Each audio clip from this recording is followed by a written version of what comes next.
Hi ಎಲ್ಲರಿಗೂ, ನಾನಿವತ್ತು Sunday special bonda ಸುಕ್ಕ ಮಾಡ್ತೀನಿ. ಒಂದು ಬಂಗುಡೆ ಮೀನಿನ ಪುಳಿ ಮಿಂಚಿ ಮಾಡ್ತೀನಿ, ಮತ್ತು ಒಂದು ಫ್ರೈ ಮಾಡ್ತೀನಿ ಬಂಗುಡೆ ಮೀನಿದ್ದು. ನಾನು ಫಸ್ಟ್ ಬೋಂಡ ಸುಕ್ಕ ಯಾವ ಥರ ಮಾಡೋದು ಅಂತ ತೋರಿಸ್ತೀನಿ. ಇದು ಒಂದು 2 ಟೇಬಲ್ ಸ್ಪೂನಷ್ಟು ಕೊತ್ತಂಬರಿ ಕಾಳು, ಒಂದು 10-15 ಕಾಳು ಇದು ಕಾಳು ಮೆಣಸು, ಇದು ಒಂದು ಅರ್ಧ ಸ್ಪೂನಷ್ಟು ಸಾಸಿವೆ, 1 ಸ್ಪೂನಷ್ಟು ಜೀರಿಗೆ, ಒಂದು 1/4 ಸ್ಪೂನಷ್ಟು ಮೆಂತ್ಯ 1/4 ಸ್ಪೂನಷ್ಟು ತಗೋಬೇಕು, ಜಾಸ್ತಿ ತಗೊಂಡ್ರೆ ಕೈ ಬರುತ್ತೆ. ಹಾಗೆ ಒಂದು 10-15 ಬ್ಯಾಡಿಗೆ ಮೆಣಸು, ಹುಣಸೆ ಹಣ್ಣಿನ ರಸ, ಸ್ವಲ್ಪ ಅರಿಶಿನ, ಸ್ವಲ್ಪ ಅದ್ರ ರುಚಿಗೆ ಎಷ್ಟು ಬೇಕೋ ಅಷ್ಟು ಉಪ್ಪು ಹಾಕ್ಕೋಬೇಕು. ಆಮೇಲೆ ಇದು ಕೊಬ್ಬರಿ ತುರಿ, ಹಸಿ ಕಾಯಿ ತುರಿನೂ ಆಗುತ್ತೆ, ಚೆನ್ನಾಗಿ ಫ್ರೈ ಮಾಡ್ಕೋಬೇಕು ಹಸಿ ಕಾಯಿ ತುರಿ ಆದರೆ. ಆಮೇಲೆ ಇದೊಂದು 2 ನೀರುಳ್ಳಿ ಕಟ್ ಮಾಡಿ ಇಟ್ಕೊಂಡಿದ್ದೀನಿ, ಸ್ವಲ್ಪ ಬೆಳ್ಳುಳ್ಳಿ ಕಟ್ ಮಾಡಿ ಇಟ್ಕೊಂಡಿದ್ದೀನಿ, ಆಮೇಲೆ ಕರಿಬೇವು ಸೊಪ್ಪು, ಹಾಗೆ ಬೋಂಡಸ್ ಅರ್ಧ ಕೆಜಿಯಷ್ಟು ಬೋಂಡಸ್ ಮೀನು ತಗೊಂಡಿದ್ದೀನಿ. ನಾನು ಪುಡಿ ಮಾಡ್ಕೊಂಬರ್ತೀನಿ. 3 ಸ್ಪೂನಷ್ಟು ಆಯಿಲ್ ಹಾಕ್ಕೊಂಡಿದ್ದೀನಿ, ಅದಕ್ಕೆ ಒಂದು ಅರ್ಧ ಸ್ಪೂನಷ್ಟು ಸಾಸಿವೆ ಹಾಕ್ತೀನಿ. ಸಾಸಿವೆ ಸಿಡ್ತಾ ಇದ್ದಂಗೆ ಬೆಳ್ಳುಳ್ಳಿ ಹಾಕ್ಕೊತೀನಿ. ಕೆಂಪಗೆ ಆಗಲಿ ಅಷ್ಟು ಫ್ರೈ ಮಾಡ್ಕೊಳ್ಳೋಣ. ಅದು ಕೆಂಪಗೆ ಹಾಕ್ತಾ ಸ್ವಲ್ಪ ಕರಿಬೇವು ಸೊಪ್ಪು ಹಾಕ್ತೀನಿ, ಈರುಳ್ಳಿ ಹಾಕ್ಕೊತೀನಿ ಚೆನ್ನಾಗಿ. ಇವಾಗ ಬೋಂಡಕ್ಕೆ ಹಾಕ್ಕೊತೀನಿ, ಬೇಗ ಬೇಯುತ್ತೆ ಆಯಿಲಲ್ಲಿ.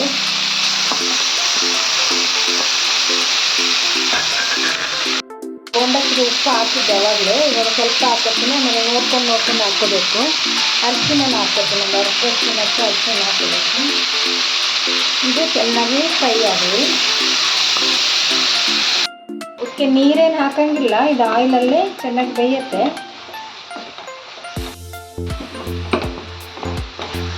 ಇದೊಂದು 5 ನಿಮಿಷ ಬೇಯಲಿ, 5 ನಿಮಿಷ ಮುಚ್ಚಿರ್ತೀನಿ. ಇವಾಗ ಚೆನ್ನಾಗಿ ಬೆಂದಿದೆ. ಇದಕ್ಕೆ ನಾವು ಮಸಾಲೆ ಪುಡಿ ಮಾಡಿಟ್ಕೊಂಡಿದ್ದೀವಲ್ಲ ಅದನ್ನು ಹಾಕೋಣ.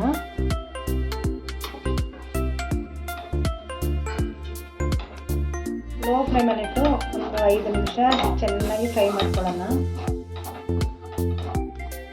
ತುರಿನೂ ಹಾಕ್ಕೊಂಡು ಒಂದು 5 ನಿಮಿಷ ಚೆನ್ನಾಗಿ ಫ್ರೈ ಮಾಡ್ಕೋಬೇಕು. ಒಂದು 5 ನಿಮಿಷ ಚೆನ್ನಾಗಿ ಲೋ ಫ್ಲೇಮಲ್ಲಿ ಇದು ಬೇಯಿಸ್ಕೋಬೇಕು. ಇದನ್ನು ಮಸಾಲೆ ಎಲ್ಲ ಚೆನ್ನಾಗಿ ಬೇಯಬೇಕು. ಉಪ್ಪು ಖಾರ ಎಲ್ಲ ನೀಟಾಗಿದೆಯಾ ಅಂತ ನೋಡ್ಕೊಬೇಕು. ಇದು ಆಗುವಷ್ಟರಲ್ಲಿ ನಾನು ಮೀನು ಫ್ರೈಗೆ ಮಸಾಲೆ ರೆಡಿ ಮಾಡ್ಕೊತೀನಿ. ಒಂದು 2 ಸ್ಪೂನಷ್ಟು ಮೆಣಸಿನ ಪುಡಿ, ಒಂದು ಅರ್ಧ ಸ್ಪೂನಷ್ಟು ಅರಿಶಿನ ಪುಡಿ, ಒಂದು ರುಚಿಗೆ ಎಷ್ಟು ಬೇಕೋ ಅಷ್ಟು ಉಪ್ಪು, ಮತ್ತು ಸ್ವಲ್ಪ ನಿಂಬೆಹಣ್ಣಿನ ರಸ ಹಾಕಿ ಚೆನ್ನಾಗಿ ಕಲಸಿ ಮೀನನ್ನು ಮ್ಯಾರಿನೇಟ್ ಮಾಡಿಡ್ತೀನಿ. ಒಂದು ಅರ್ಧ ಗಂಟೆ ಫ್ರಿಜ್ಜಲ್ಲಿ ಇಟ್ಕೊತೀನಿ. ಆಮೇಲೆ ಇದನ್ನು ಫ್ರೈ ಮಾಡೋಣ.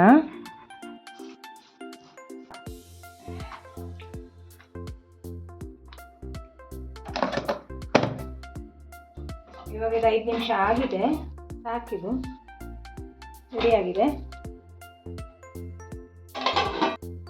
ನಾನಿವಾಗ ಬಂಗುಡೆ ಪುಳಿ ಮೆಣಸಿಗೆ ಒಂದು 10-15 ಬ್ಯಾಡಿಗೆ ಮೆಣಸು ತಗೊತೀನಿ. ಆಮೇಲೆ ಒಂದು 2 ಸ್ಪೂನಷ್ಟು ಕೊತ್ತಂಬರಿ ಕಾಳು, 1 ಸ್ಪೂನಷ್ಟು ಜೀರಿಗೆ, ಒಂದು ಅರ್ಧ ಸ್ಪೂನಷ್ಟು ಸಾಸಿವೆ, ಮತ್ತು ಒಂದು 1/4 ಸ್ಪೂನಷ್ಟು ಮೆಂತ್ಯ ಇಷ್ಟು ತಗೊಂಡು ಎಲ್ಲನೂ ಫ್ರೈ ಮಾಡ್ಕೊಂಡಿದ್ದೀನಿ. ಕಾಳು ಎಲ್ಲ ಫ್ರೈ ಮಾಡ್ಕೊಂಡು ಹಾಕಿದರೆ ತುಂಬ ಟೇಸ್ಟಿ ಆಗುತ್ತೆ.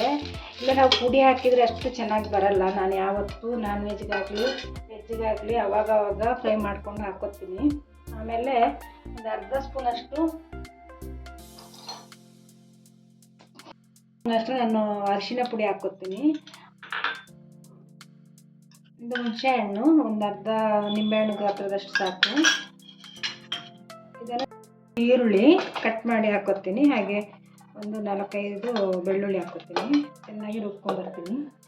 ಇವಾಗ ಇದು ಕುದೀತಾ ಇದೆ. ಇದು ಪುಳಿ ಮೆಣಸಿಗೆ ಅಂತ ನಾನು ರೆಡಿ ಮಾಡ್ಕೊಂಡಿದ್ದೀನಲ್ಲ ಅದು ಮಸಾಲೆ, ಅದಕ್ಕೆ ನಾನು ಒಂದು ಈರುಳ್ಳಿ ಕಟ್ ಮಾಡಿ ಇಟ್ಕೊಂಡಿದ್ದೀನಿ. 1 ಹಸಿಮೆಣ್ಸಿನ್ಕಾಯಿ ಹಾಕ್ತೀನಿ ನಾನು, ನನಗೆ ಖಾರ ಜಾಸ್ತಿ ಬೇಡ, ನಮ್ಮ ಮಕ್ಕಳೆಲ್ಲ ತಿನ್ನಲ್ಲ. ಮತ್ತು 1 ಇಂಚಷ್ಟು ಶುಂಠಿ ಹಾಕ್ಕೊತೀನಿ. ಇದು ಚೆನ್ನಾಗಿ ಬೇಯಬೇಕು. ಬೆಂದ ಮೇಲೆ ನಾವು ಮೀನು ಹಾಕೋಣ. ಇವಾಗ ಇದಾಗಿದೆ, ಚೆನ್ನಾಗಿ ಕುದಿದಿದೆ. ಇವಾಗ ನಾವು ಮೀನು ಹಾಕೋಣ. ನಾನು ಮೀನಿನ ತಲೆ ಮಾತ್ರ ಹಾಕ್ತಾ ಇದ್ದೀನಿ. ಇದಕ್ಕೆ ಉಪ್ಪು ಹಾಕಿಟ್ಟಿದ್ದೀನಿ, ಅದಕ್ಕೆ ಉಪ್ಪೆಲ್ಲ ನೋಡಿಕೊಂಡು ಆಮೇಲೆ ಉಪ್ಪು ಎಷ್ಟು ಬೇಕೋ ಅಷ್ಟು ಹಾಕ್ಕೋಬೇಕು. ತುಂಬ ಚೆನ್ನಾಗಿ ಬಂದಿದೆ, ಆಗಿದೆ ಇವಾಗ.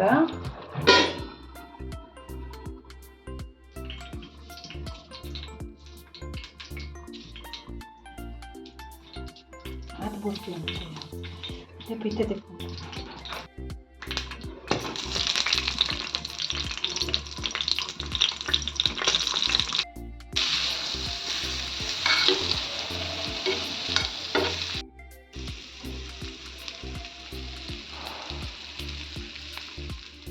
ಇವಾಗ ಫಿಶ್ ಥಾಲಿ ರೆಡಿಯಾಗಿದೆ.